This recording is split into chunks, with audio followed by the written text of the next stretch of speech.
Rebonsoir et bienvenue. Près de 8 mois après les explications du gouvernement sur la gestion faite des fonds Covid, l'Assemblée nationale revient sur le dossier. Elle a mis en place une commission pour enquêter sur la conformité des dépenses. C'était à l'hémicycle le vendredi dernier. Retour sur les faits avec ce récit signé Kofi Kligué.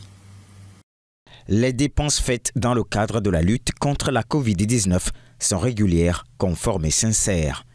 Les quelques insuffisances relevées n'entachent en rien les procédures requises en la matière.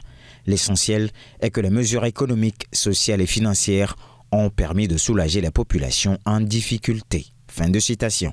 C'est ce que laissait entendre le chef de la délégation du gouvernement à l'Assemblée nationale en février dernier pour s'expliquer sur la gestion des fonds Covid. Cette assertion du ministre d'État d'alors, ministre de l'administration territoriale, Payado Aboukpessi, n'avait pas été bien accueilli par les organisations de la société civile. Je pense que le rapport de la Cour des comptes est très clair. Il y a des éléments qui sont des éléments capitaux qui ont manqué justement dans le processus de justification.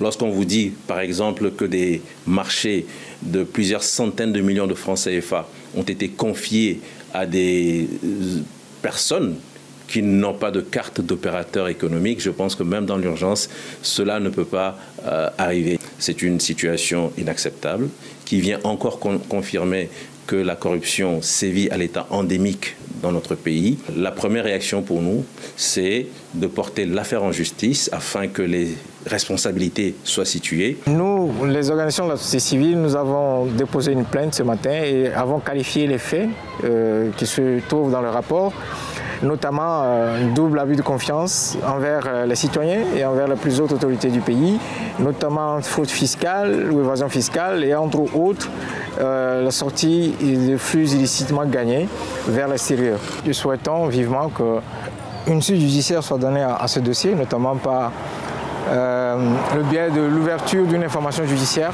par le procureur de la République, de manière à ce que pour une fois, l'impunité soit mis fin à l'impunité des crimes économiques dans notre pays. En réponse, la justice a estimé que les organisations de la société civile n'avaient pas qualité à agir. Lors de la séance plénière du vendredi 6 octobre, l'Assemblée nationale togolaise est revenue sur le sujet avec la mise en place d'une commission d'enquête. Elle est composée de 27 membres. Elle dispose de 45 jours pour soumettre à la présidence de l'Assemblée nationale un rapport détaillé de la gestion des fonds Covid, exercice 2020.